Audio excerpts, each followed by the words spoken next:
Hello guys, welcome back to another FIFA 21 video. Today I'm going to show you these 4-3-2-1 custom tactics and player instructions for FIFA 21 Ultimate Team. I'm going to get straight into it, try not to waste any of your time so you can get straight into playing the game and using these tactics. But before I start, I want to say it'll really mean a lot if you could subscribe. Really helps the channel out, really helps me grow, and it's greatly appreciated so much. So for the custom tactics, I'm going to use balance for defensive style. This is what I use on all formations apart from ultra attacking ones. But as it's very balanced, I mentioned the 4-3-2-1. It's really good to build your team around for chemistry and also to use in games. So I use balanced defensive style. The width I keep on 5. I just use that for all formations, and then depth I play on 4 to 6. 4 to 6 is recommended just because if you're less comfortable defending, use 4. If you're more comfortable defending, use 6. And if you're in the middle, use 5. Personally, I play on 5 or 6 myself because I prefer a higher line. But if you're less comfortable defending, you can drop down to 4. For the defensive style, I use balanced. This is mainly just the shape of the formation because I would use long ball because there's 3 forwards, but the 3 midfielders, you want to get the ball to them a little bit more, so balance works perfectly there. And also it's a bit less predictable than long ball. For the width, I use 5. A lot of people use 6 just to try and push the left forward and right forward. As you can see, they're quite narrow out a little bit more. I recommend doing that if you want them a little bit wider. If you want to try and score them and make them a bit more like strikers, use 5 or 6. Players in the box, I use 6. More players in the box, the more goals you're going to score, really. Overloading the box works really, really well to try and score goals. Also on corners, I use 3 once again to overload the box, and free kicks, I use 2. Free kicks isn't quite as important, but 2 still helps get more players in the box. Now for the player instructions. On my striker, I use stay central, so stay in the centre of the pitch. You don't want them getting in the way of your forwards. Also use getting behind, so they're making forward runs through the defence, and stay forwards, they're always up at the top of the pitch when you need them. For your left forward and right forward, I recommend using getting behind and stay forward once again for the same reasons as the striker. And then for the support runs, use balanced width. Use balanced width just because you don't want them to be too narrow with the stay central on. If they're a little bit wider, they can sometimes even go up to the wings. Makes it much easier to create attacks and things like that. So for your left forward and right forward, use getting behind, stay forward, but with balanced width.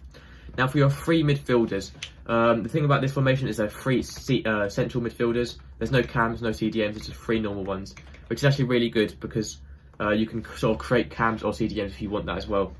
So for the 2 outside ones, I recommend leaving them completely default, apart from I would use cover centre. I would use cover centre just so you don't know drifting out too wide, but you can use cover wing if you feel like you want a little bit more defensive help out wide. But otherwise use cover centre to keep possession a bit easier and get a bit easier to start attacks. So use cover centre on the defensive position for both of your wide ones, and then leave the rest completely default. That's to try and keep the formation nice and balanced, so it's a mixture between attacking and defensive. Now for your middle one, make sure you have cover centre on once again. And for the attacking support, if you want them to stay in the middle and help out the other midfielders, or be a central midfielder, use balanced attack. If you want to make them more like a cam, so they're helping out the attackers, use get forward, and also use get into the box or across to help overload the box a bit more. And if you want them to be a CDM, use drop between defenders or stay back while attacking. I only use drop between defenders if you're much less comfortable defending and you feel like you need extra help defending. But if you're a bit better at the game but you just want to use a normal CDM, use stay back while attacking so they're not pushing up as much. They'll still be a bit more attacking as they're not a CDM, they're still a centre mid, but they're not pushing up quite as much as the other centre mid, so a little bit more like a CDM. Personally, I prefer to use the CDM method, as you already have quite a lot of attackers on this formation, so it's a bit easier to help defending, but that is completely up to you what you want to do there. For your 2 centre-backs, leave those completely default, you don't want to change them.